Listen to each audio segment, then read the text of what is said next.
अर्जुन और चिड़िया की आंख, महाभारत की रोमांचक कहानी। वेलकम बैक टू हमारे यूट्यूब चैनल में रूपेश की हिंदी कहानियां में मतलब AR हिंदी कहानियां ऑफिशियल में स्वागत है आप सभी का है। नए हो तो मेरे यूट्यूब चैनल को सब्सक्राइब जरूर करें, धन्यवाद। अर्जुन और चिड़िया की आंख, महाभारत की कहानी। आज आप सभी को एक ऐसी कहानी बताने जा रहा हूँ जो कि महाभारत काल से जुड़ी हुई है, जिसे आप अपने स्कूल में भी किसी क्लास में भी जरूर पढ़ा होगा। यह कहानी महाभारत के मुख्य पात्र वीर धनुर्धर अर्जुन से जुड़ी हुई है, जो कि हमें अपने लक्ष्य पर केंद्रित करने की शिक्षा देती है। तो चलिए इस शिक्षा देने वाली अर्जुन और चिड़िया की आंख कहानी को जानते हैं। बात उस समय की है जब कौरवों और पांडवों के गुरु द्रोणाचार्य थे, जो सभी राजकुमारों को शिक्षा देते थे। एक दिन गुरु द्रोणाचार्य ने अपने सभी शिष्यों का परीक्षा लेने का मन बनाया और इसके लिए सभी पांडवों और कौरवों को अपने पास बुलाया और कहा कि कल आप सभी की मैं परीक्षा लूंगा और देखूंगा कि अब तक कौन क्या सीखा। इसके लिए सभी कल सुबह तैयार रहे। तो सभी ने आज्ञा पूर्वक गुरु की आज्ञा मान ली। अगले दिन सुबह होने सभी राजकुमार गुरु द्रोणाचार्य के साथ बगीचे में एकत्रित हुए। तो गुरु द्रोणाचार्य ने एक पेड़ की डाल पर मिट्टी की बनी एक चिड़िया रख दिया और फिर गुरु द्रोणाचार्य ने इशारा करते हुए कहा कि अब आप सभी राजकुमारों को एक एक करके इस चिड़िया की आंख में निशाना लगाना है और जो भी राजकुमार निशाना लगाने में सफल होगा उसे विजयी घोषित किया जाएगा। इसके बाद गुरु द्रोणाचार्य ने एक एक करके सभी राजकुमारों से पूछा कि आप सबको क्या दिखाई दे रहा है।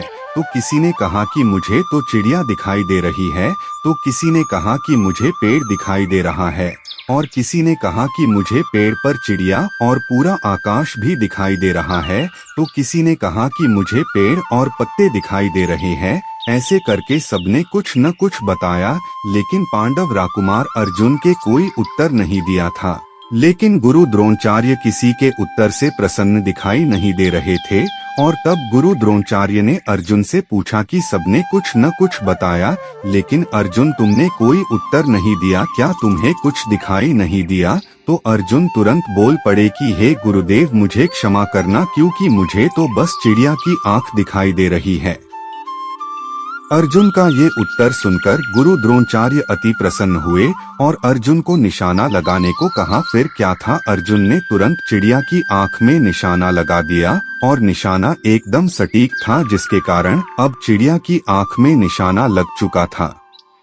जिसके बाद गुरु द्रोणाचार्य प्रसन्न होकर अर्जुन को गले लगा लिया और विजयी घोषित किया और सभी राजकुमारों को समझाया कि हमने शुरू में ही कहा था कि चिड़िया की आंख में निशाना लगाना है, तो सबको चिड़िया की आंख पर ही ध्यान देना चाहिए। लेकिन सबने अपना ध्यान कहीं और लगा लिया, इसलिए सभी अपने लक्ष्य से चूक गए। इसलिए सबको हमेशा अपने लक्ष्य पर ध्यान देना चाहिए, तभी आप विजयी होंगे।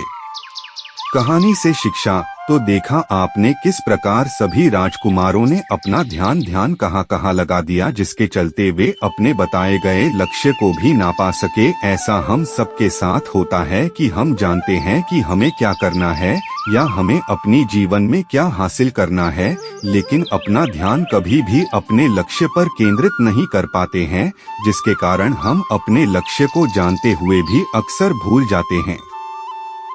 जब भी हम कभी अपने जीवन में कोई काम करना चाहते हैं या कर रहे होते हैं, अक्सर जिस काम में हम लगे हुए होते हैं उससे संतुष्ट नहीं होते हैं, जिसके कारण हम अपना सारा ध्यान उस पर नहीं लगा पाते हैं। अक्सर देखा जाता है कि यदि हम किसी भी कार्य में लगे हुए हैं और यदि हमारे आसपास कोई सफल व्यक्ति आ जाए या कोई व्यक्ति जो कि अपने कार्य में सफल है, तो हम उनसे तुरंत प्रेरित हो जाते हैं और हम अपना ध्यान उस जैसा व्यक्ति बनने में लगा देते हैं, जिसके कारण हमारा ध्यान तो अब अपने कामों में उतना नहीं लगता है, जिसके कारण हम अपने कर रहे कार्यों में भी सफल नहीं हो पाते हैं और दूसरों के कामों में शायद एकदम नहीं, क्योंकि हम उन कामों में अभी बस शुरुआत किए हुए हैं।